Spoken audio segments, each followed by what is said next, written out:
Here now, Tennessee Congressman Tim Burchett. Tim, welcome back to the program. Just saw you last week as we began this fight, and it appears things are swaying to Jim Jordan's favor, but I hear, and you just heard from Jeffries right there on NBC, that there are a couple of holdouts who are working with Democrats. Is that just a political stunt for television that Hakeem Jeffries was talking about on NBC, or is that legitimate? I'd have to think that'd be political suicide, Dan, and thanks for having me on the show. But, of course, anything's possible in this deal. They're mad because of something Jim Jordan did 2 years ago, or they were slighted. It's ridiculous, actually. But I understand that, he started out, he was about 56 votes back, and now he's down to 8. So I think we're within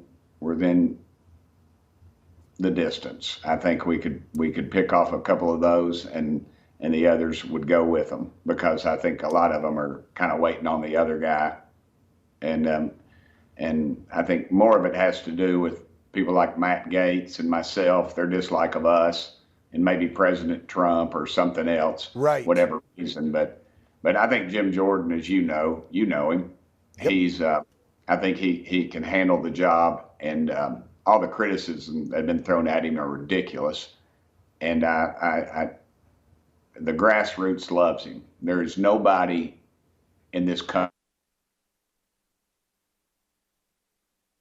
Nope. Tim, little signal loss there. That happens. Let's see if we can get him back in, crew. Let me know if we pull Tim back in there.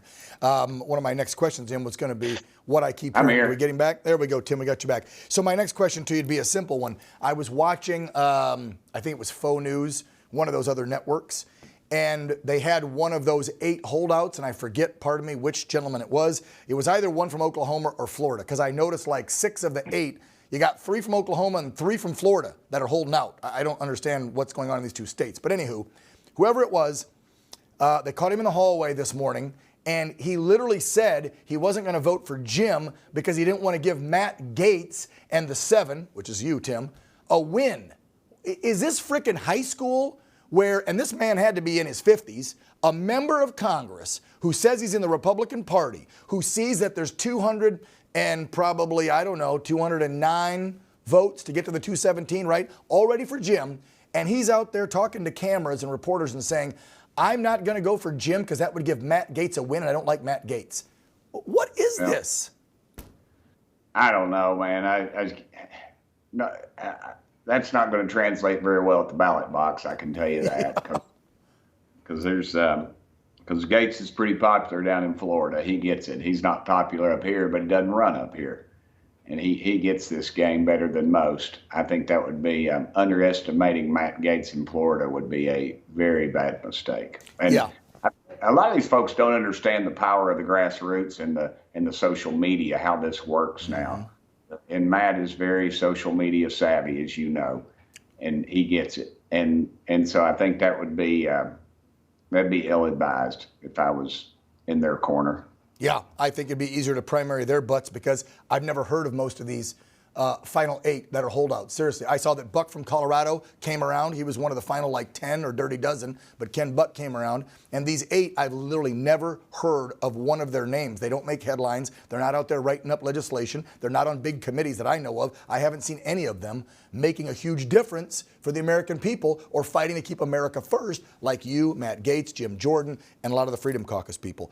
Tim, I want to switch gears here that I have you because we won't know anything, obviously, until tomorrow. And let me just throw this out real fast. The vote is scheduled for noon Tuesday as of now, right? As of now. Okay. That's what I've heard. All right, so let's put the battle for the gavel aside. Let's move into the other huge headline, not just gripping our nation, but the world. And that, of course, is the ongoing battle now between Hamas and Israel after those horrific terror attacks by the terror group Hamas on thousands of innocent Israelis.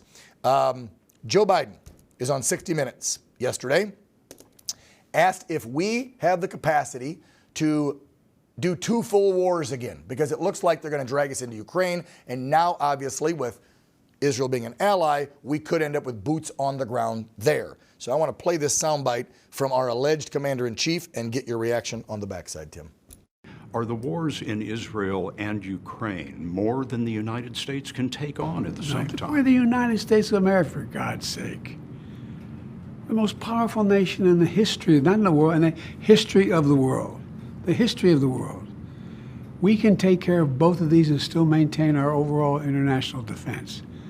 We have the capacity to do this, and we have an obligation to. And also, Secretary Treasury Janet Yellen on a talk show over the weekend said we can financially do both as well. Now, look, I'm a vet, I'm a patriot, Tim. I would never talk trash on my nation. I'll talk trash on the administration and politicians, but not on my nation. Is the will of the American people there to go into 2 more endless wars and spend trillions of dollars? That's the important question nobody's asking. First of all, we don't need to be in Ukraine. Second of all, the Israelis do not want our participation other than financially in armaments, I believe, there, because our wars, our rules of engagement, as you know, are a lot different than theirs. And I invoke some Old Testament justice. So I would, and as you know his history as well as I do, that usually gets people into trouble when they fight a war on 2 fronts. And 2 different wars, and at that, I think could be equally disastrous for us financially and otherwise. So I think we need to keep our boots on the ground in this country, and I would prefer us shoring up our own border than worrying about the Ukrainian border. Now, I understand when I hear folks like a Dan Crenshaw or others that folks want to call Nikki Haley warmongers, warhawks. I understand their point to a degree, and let me specify what I mean. America must always seem as the superpower, bigger and better than all, because we are. And we must always defend our allies. I understand that, in the face of our adversaries flexing on them. Otherwise, we look weak, they look weak. I understand all of that. But if we can't shore up things at home, if we don't have a strong economy, if we don't have a well-built-up military, if we don't have the finances to actually get there and do a war, why in the hell would we even be considering this? And I agree with you. There's no need for boots on the ground in Ukraine, and there's no need for any more money, since we know that 40 or 50% of the cash and the equipment we lost track of, right, Tim? Not to mention, we heard that armament, weapons, missiles, whatever, rockets from Ukraine and from leftover Afghanistan war, thanks Joe, made their way into the hands of Hamas for the attack on Israel. 100%. I can't argue with you at that at all. That's you're making too much sense. You have no place in Washington right now.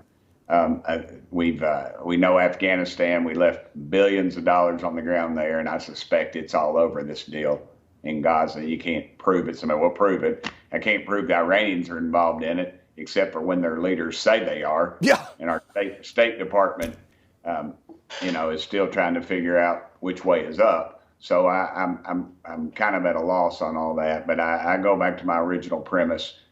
Let's keep our ass at home. Let's let them fight their wars. Israel, we give them $3.6 billion a year auto check. Basically, they are jacked up with armaments. Yeah, and they can handle it. I've said since day one that, I mean, they're IDF soldiers. They got special forces. We train them with our Navy SEALs, some of their special forces. Sure. They'll be just fine. Finally, I got to throw in 2 headlines and get your opinion on this quick. All right. Jeff Landry, Trump-supported guy, just won the Louisiana governor's race, flipping it from a Democrat to a Republican in a blue state. Wow, that's awesome. And then I want to get your take on good old Judge Tanya Chutkan hitting Trump with that gag order today. Got about a minute left. You take it, Tim. First Amendment. I mean, all they're doing is tying Trump's hands for his election. That's all this is about. It's pure and simple. Nobody's even, out there in the real world is even questioning whether what's going on. They know it's political. And this is obviously a political attack on the president. This is the classic weaponization of our judicial system, and that's what we're seeing right now. This is what happens when 20 million so-called conservatives decide to stay home on Election Day, folks. This is exactly what happens. They're running. If they can get Trump, they can get all of us. And get ready.